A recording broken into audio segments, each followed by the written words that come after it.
Bonjour amis rêveurs et bienvenue sur la chaîne Terre Onirique. Parmi les dernières sorties séries de cette rentrée, j'ai eu l'occasion de regarder The Imperfect et ça m'a donné envie de vous parler un peu plus en détail du Chupacabra, le monstre sanguinaire d'Amérique latine incarné par le jeune Juan dans la série. Si vous êtes prêts, on y va tout de suite après le générique.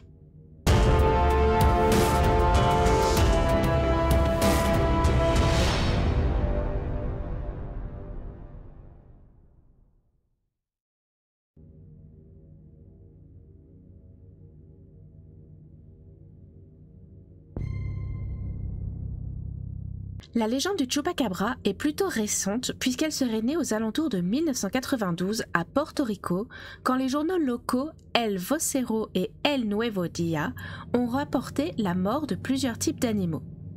Parmi ceux-ci, des oiseaux, des chevaux et des chèvres. La créature sera alors nommée El Vampiro de Moca puisque les premières victimes viennent de la ville de Moca. Ce n'est que plus tard que le terme Chupacabra, qui signifie en espagnol « suceur de chèvre », sera employé par le présentateur télé Silviero Pérez. À la base, c'était une blague. Mais le mot Chupacabra est bien plus ancien que ça, puisque c'est dans le roman Jurassic Park de Michael Crichton en 1900 qu'il a été employé pour la première fois. Les animaux tués par le Chupacabra sont tous retrouvés avec un trou dans le cou, vidés de leur sang et parfois même d'une partie de leurs organes internes. Petit à petit, des carcasses d'animaux présentant les mêmes blessures vont être retrouvées dans toute l'Amérique latine. Le Chupacabra devient alors une légende urbaine à Porto Rico et Mexico. Des histoires de Chupacabra seront même relayées à la télévision américaine puisque certains disent avoir aperçu la créature ou certaines de ses victimes dans le sud des États-Unis. Plusieurs cas seront relevés dans le comté de Calaveras en Californie. Pour ce qui est de son apparence, elle diffère selon les témoignages. Cependant, ce qui ressort le plus souvent, c'est que la créature serait glabre, c'est-à-dire sans poils. Elle ressemblerait à un chien, aurait les dents pointues et elle aurait également des pointes le long du dos. Certains témoins ont également rapporté qu'il avait les yeux rouges, que ses crocs étaient saillants et qu'il aurait 2 trous pour les narines. Quelquefois, il est décrit comme recouvert d'un pelage noir. Dans la série The Imperfect, lorsque Juan se transforme en Chupacabra, il ressemble à une sorte de chien sans poils au croc acéré, mais contrairement à la série, aucune attaque de Chupacabra contre des humains n'a jamais été déclarée. Le Chupacabra serait une créature qui s'en prendrait uniquement au bétail. Sa proie favorite serait la chèvre, même si d'autres morts inexpliquées d'animaux lui ont été imputées. La créature est souvent décrite comme se tenant sur 2 jambes avec des épines sur le dos. Au Mexique, par contre, il est toujours décrit comme un animal se déplaçant à 4 pattes, très laid et toujours sans poils. Bien que le Chupacabra fasse partie de la culture populaire dans toute l'Amérique latine, les Mexicains considèrent qu'il est le produit d'une hystérie collective. En Martinique, il existe une légende similaire autour d'une créature appelée l'Enticri, qui serait une bête diabolique qui suce le sang des animaux la nuit. Les indigènes sud-américains croient quant à eux à la légende de l'homme moustique, qui est une créature mythique appartenant à leur folklore antérieur aux apparitions des Chupacabras modernes. L'homme moustique suce le sang des animaux à l'aide de son long nez, tel un énorme moustique. Maintenant, imaginez un moustique de taille humaine qui vient vrombir dans vos oreilles la nuit quand vous essayez de vous endormir. Ne me remerciez pas. Comme pour toute créature de ce genre, les gens y vont bon train sur les théories, surtout sur les origines de la créature. Certains pensent que le Chupacabra serait issu d'une mutation naturelle, une évolution darwinienne d'un canidé sauvage.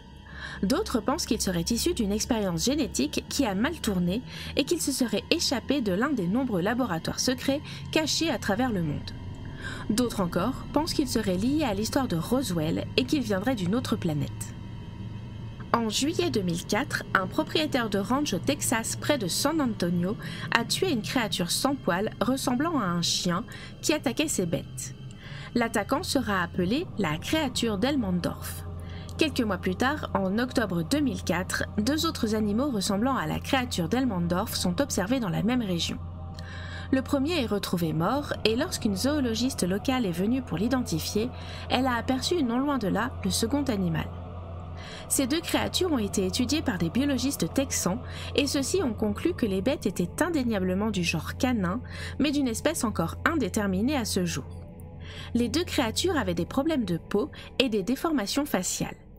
Des scientifiques travaillant pour National Geographic pensent que le Chupacabra pourrait être une race qui n'a pas encore été découverte par l'homme, qui serait proche du coyote mais avec une gueule hors du commun et qui viderait ses proies de leur sang. Et avec cette théorie de la créature pas encore découverte, le Chupacabra rejoint les autres cryptides que je vous ai déjà présentés sur la chaîne.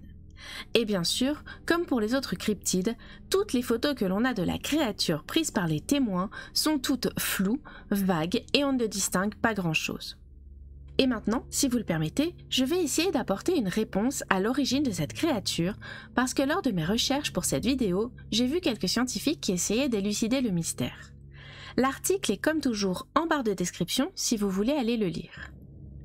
Au vu de la description physique du Chupacabra et des conclusions faites sur la créature d'Elmendorf, le biologiste Barry O'Connor, qui travaille pour l'Université du Michigan, a émis l'hypothèse que les Chupacabras seraient en fait des coyotes atteints d'une infection de la peau causée par une maladie connue sous le nom de gale sarcoptique, qui est causée par un acarien sarcopte qui cause la gale chez les humains et les coyotes.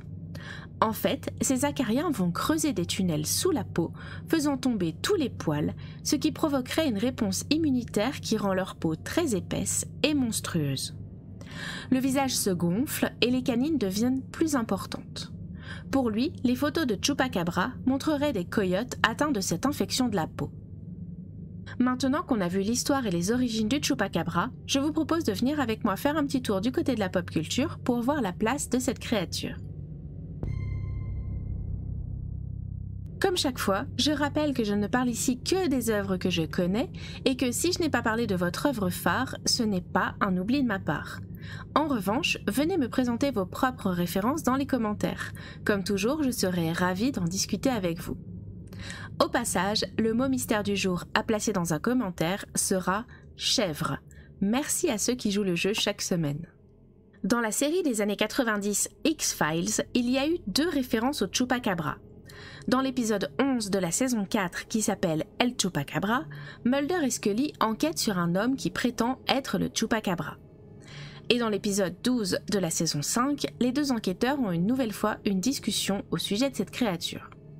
Quasiment toutes les séries liées au surnaturel vont faire à un moment ou à un autre allusion au Chupacabra. Ainsi, on y a eu droit dans Supernatural, dans Charmed, Grimm et aussi dans The Walking Dead. Même la série Les désastreuses aventures des orphelins Baudelaire va faire allusion au Chupacabra dans la saison 1. D'autres séries moins axées sur le surnaturel vont également mentionner 1 ou 2 fois la créature.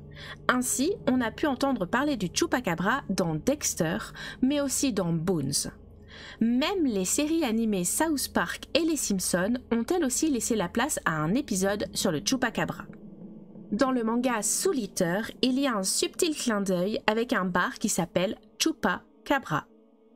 Les jeux vidéo Fallout New Vegas et Red Dead Redemption Undead Nightmare comportent tous les 2 des quêtes dans lesquelles il faut aller chasser le Chupacabra dans la nature. Et bien entendu, puisque j'en ai parlé dans la partie 1, on retrouve le Chupacabra dans la série The Imperfect sur Netflix. Dans cette série, on découvre la vie de 3 jeunes qui ont des particularités génétiques qui font d'eux des monstres légendaires.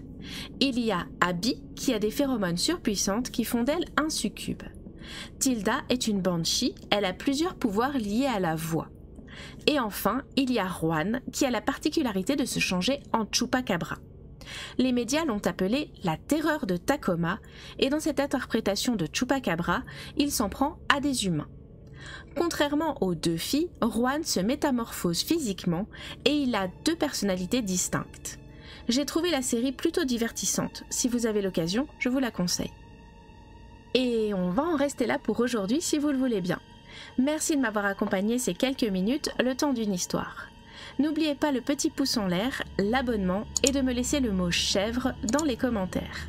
On se voit très bientôt sur Twitch et en attendant, je vous dis à la semaine prochaine pour un nouveau voyage sur les terres oniriques.